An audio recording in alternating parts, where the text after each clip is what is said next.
persiapan ibadah pada pagi hari ini tanggal 29 Maret di Pondok Asaren.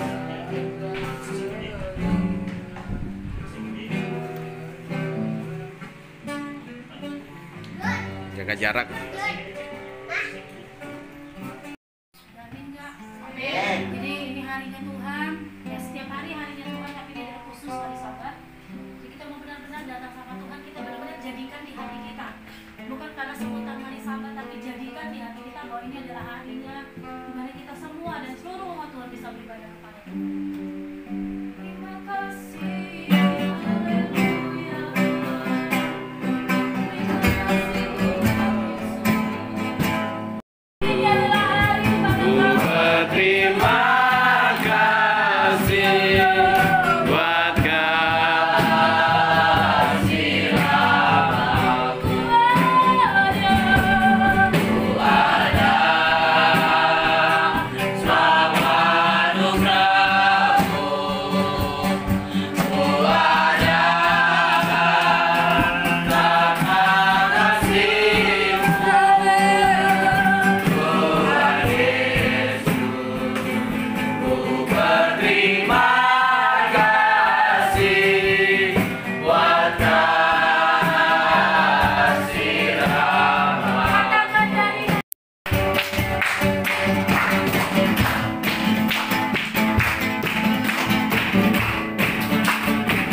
Tercurah penuhi umatnya.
kita, walaupun kita tidak berkumpul dengan saudara-saudara kita yang lain di gereja, tapi pagi hari ini kita ada yang Pondok Asarel, ya kita merasakan sukacita yang daripada Tuhan. Kita sudah masuk dalam puji-pujian, ya sangat merasakan yang hadirat Tuhan.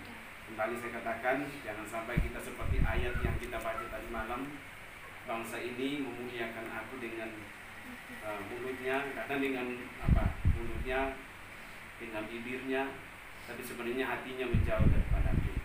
Ya, ini menjadi perenungan kita supaya kita sungguh-sungguh. Ya, Tuhan tidak minta apa-apa dari kita. Tuhan hanya minta hati kita ya bersekutu sungguh-sungguh datang kepada Tuhan. Ya, jadi pada hari ini coba kita akan melihat satu bagian firman Tuhan yang diambil di dalam Yesaya pasal yang ke-26. Kita akan baca satu perikop. Yesaya pasal yang ke-29, 29 ayat yang ke 17 sampai ke 24 ya. Nanti kita baca secara bergantian. Sudah dapat semua? Amin. Ya. Di situ perikopnya dikatakan keselamatan sesudah penindasan. Keselamatan sesudah penindasan. Nah, bukankah hanya sedikit waktu lagi Libanon akan berubah menjadi kebun buah-buahan, dan kebun buah-buahan itu akan dianggap hutan. Pada waktu itu orang-orang tuli akan mendengar perkataan-perkataan sebuah kitab dan lepas dari kegelapan dan kegelapan.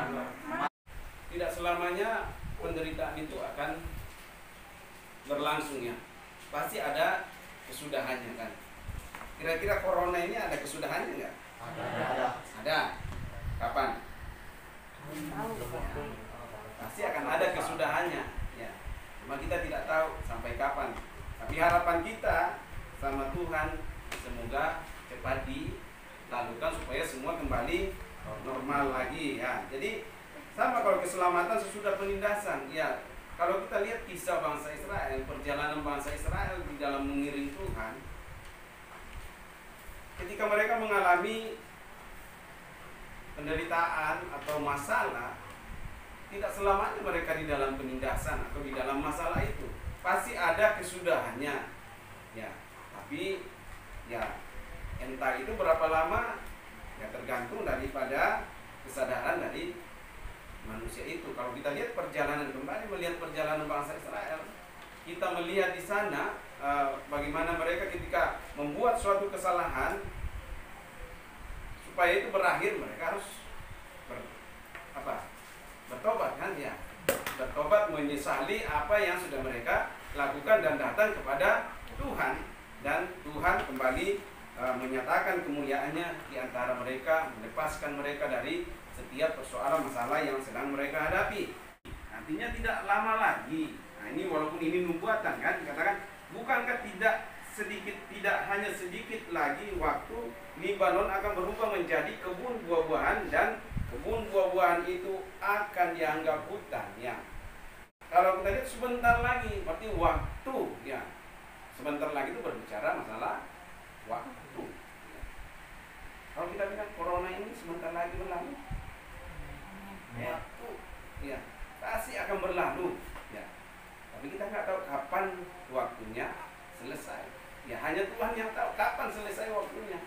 Ya semua ada di dalam kendali tangan Tuhan. Makanya kembali saya katakan tadi, baik-baiklah sama Tuhan. Ya, ketika banyak orang berseru kepada Tuhan, apa Tuhan tidak punya belas kasihan untuk turun ya, seperti waktu Israel mengerang kepada Tuhan, berseru kepada Tuhan, dan Tuhan turun untuk menyelamatkan umatnya yang ada di Mesir. Kebacaan kita dikatakan pada waktu itu orang-orang tuli akan mendengar perkataan-perkataan sebuah kitab, dan lepas dari kekelaman dan kegelapan mata orang-orang buta akan melihat ya. Biasanya ada kejadian dulu ya. Kita lihat ada kejadian dulu baru orang mau terbuka matanya ya.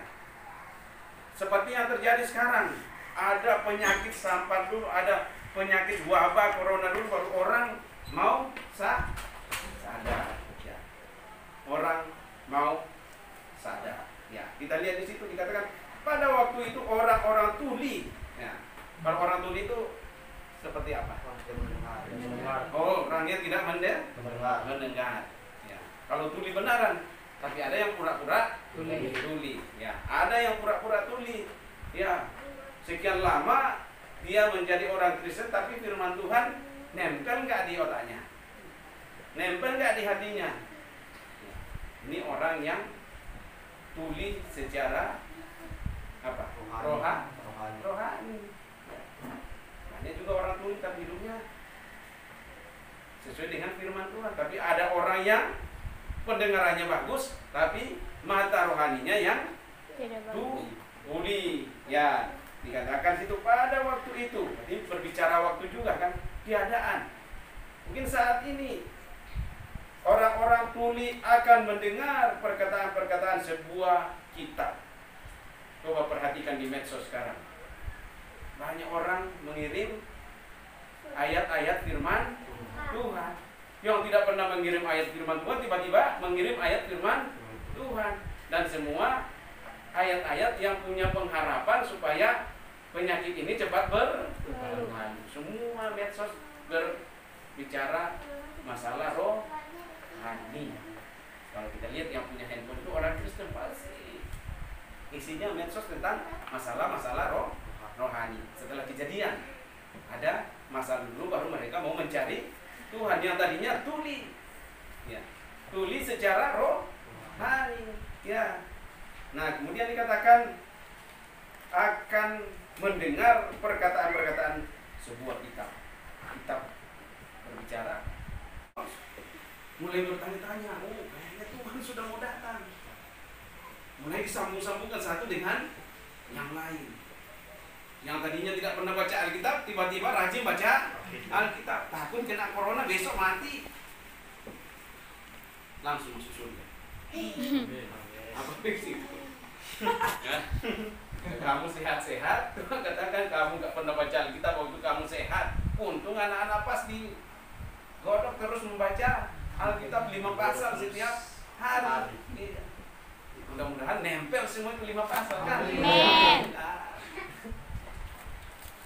Jangan ada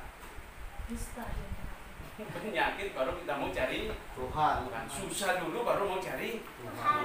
Carilah Tuhan setiap waktu. Nah, kemudian dikatakan di situ dan lepas dari kekelaman dan kegelapan. Orang akan dengan kejadian ini orang akan lepas dari dengan membaca firman Tuhan yang tadinya hidupnya amburadul, yang tadi hidupnya penuh dengan dosa, penuh dengan hal-hal yang menyakiti hati Tuhan, tiba-tiba hatinya diubahkan. Ini yang dikatakan di akhir zaman ini akan panen jiwa. Karena banyak orang akan kembali kepada Tuhan. Ya. Yang meninggalkan kegelapan, yang meninggalkan ya. Sekarang ada nggak yang ngomong narkoba lagi? Tidak. Ada yang ngomong korupsi? Ada yang ngomong AIDS? Semuanya kayaknya itu nggak ada bandingannya dengan corona. Itu ya. Padahal semua penyakit mematikan semua juga kan. Tapi seakan-akan corona ini begitu merampas semua jadi pusat perhatian sampai Yesus juga. Kalau lihat berita di itu, coba cari searching di Google. Apakah lebih banyak nama Yesus yang disebut atau nama corona? Seakan-akan corona ini lebih hebat daripada Yesus. Iya, puji Tuhan, di Pondok Asara ini nama Yesus yang sering diagungkan. Orang akan mencari, katakan di situ yang tadi tuli akan menjadi mendengar, yang banyak yang akan lepas dari kekelaman, dari kegelapan, yang hidupnya tadi amburadul, saya katakan yang hidupnya tidak pernah mencari Tuhan, sekarang buru-buru semua mencari Tuhan. Jadi banyak orang kembali kepada Tuhan. Kemudian dikatakan maka orang-orang yang buta akan melihat. Banyak yang buta rohani, tidak bisa membedakan mana yang baik, mana yang tidak baik. Ya. Dengan kejadian penyakit corona ini, wabah terjadi, semua orang akan terbuka matanya bahwa Tuhan itu yang mengendalikan semuanya. Yang sering saya katakan, nyawamu itu yang tentukan itu Tuhan. Walaupun corona masuk banyak, kalau Tuhan bilang belum saatnya kamu mati, tidak akan mati. Ya, walaupun banyak corona masuk, virus corona yang masuk di tubuh kita, kalau Tuhan bilang belum waktunya, mungkin kamu dibawa ke rumah sakit, dirawat di sana dan sembuh.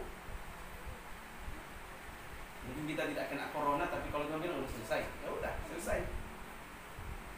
Tinggal gosip, oh dia mati karena corona, kan enggak? Iya. Jadi mana yang kita takuti? Yang mungkin kita selama ini hidup kita tidak pernah mengucap syukur, ya. Benar enggak? Pernah kamu berdoa kalau bangun pagi sehat, bisa menggerakkan seluruh tubuhmu, bisa melihat, pernah enggak mengucap syukur sama Tuhan? Atau jarang? Makan tempe, makan tahu, pernah enggak mengucap syukur? Saya masih bisa makan, orang lain tidak bisa makan. Saya tidak makan ayam hari ini, pernah enggak mengucap syukur? Sudah sebulan kita enggak makan ayam, ya benar enggak? Sudah sebulan kita enggak makan ayam, kan? Kemarin makan ayam. Kemarin kan kita makan dagingnya, ayamnya kan enggak, ya. Ya sudah lama kita enggak makan ayam, kan? Dan orang-orang miskin di antara manusia akan bersorak-sorai di dalam Yang Maha Kudus Allah Israel. Sebab orang-orang yang gagah sombong akan berakhir, dan orang pencemooh akan habis, dan semua orang berniat jahat akan dilenyapkan. Oh, garis bawah itu ya. Ini orang sombong akan hilang. Siapa yang bisa berkata sekarang ini, hei corona, sini saya tantang kamu, saya punya uang banyak. Makanya di rumah sakit sekarang ada kesaksian dokter kemarin, banyak pasien yang kaya-kaya yang kena virus. Saya bayar ya, saya masuk kelas 1. Sekarang nggak ada kelas 1, semua sama. Pasien banyak,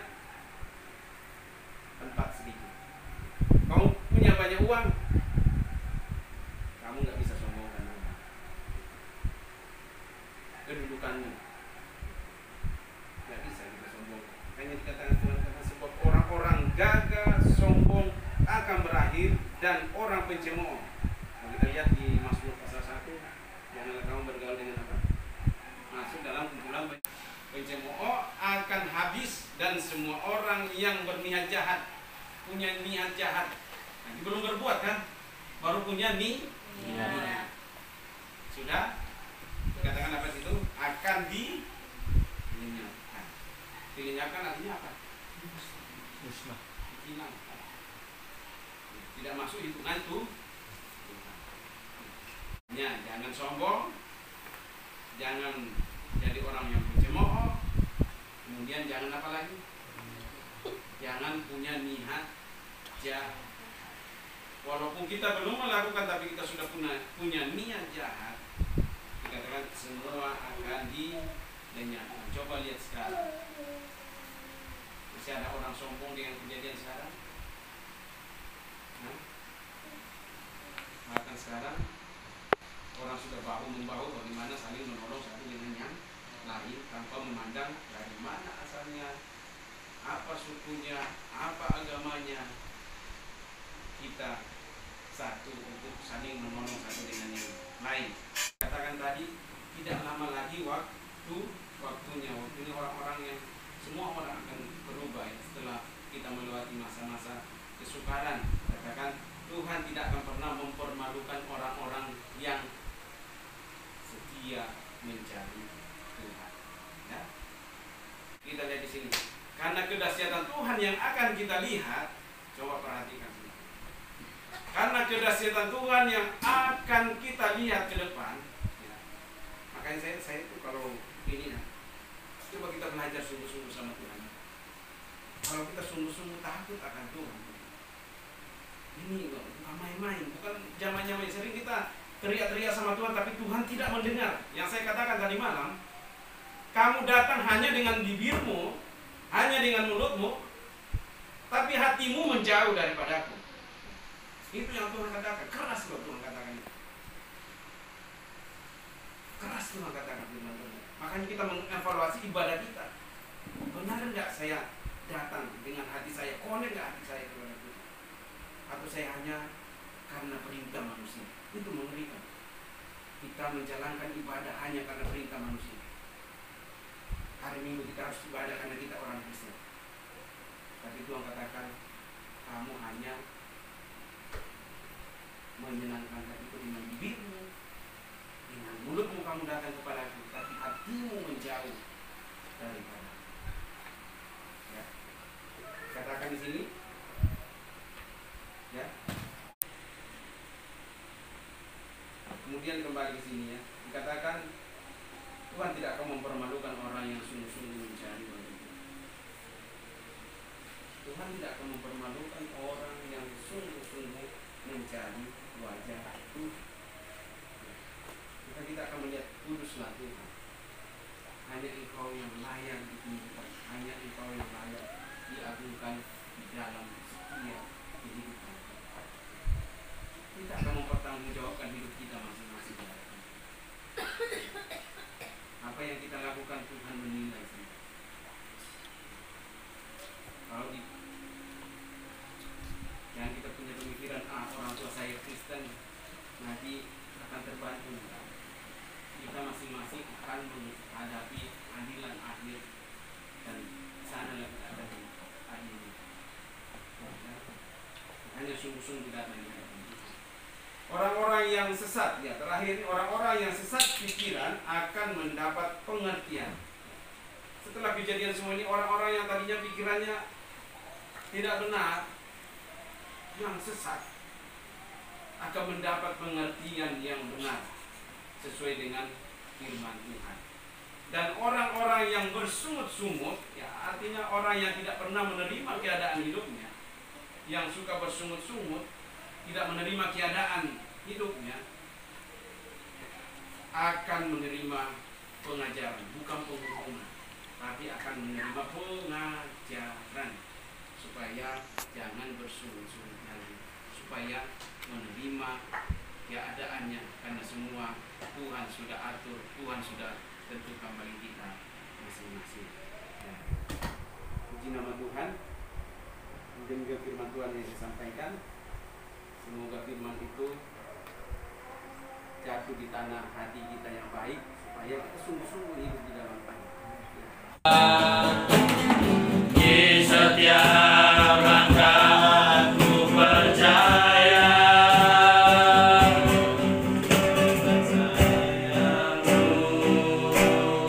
ku akan terbang tinggi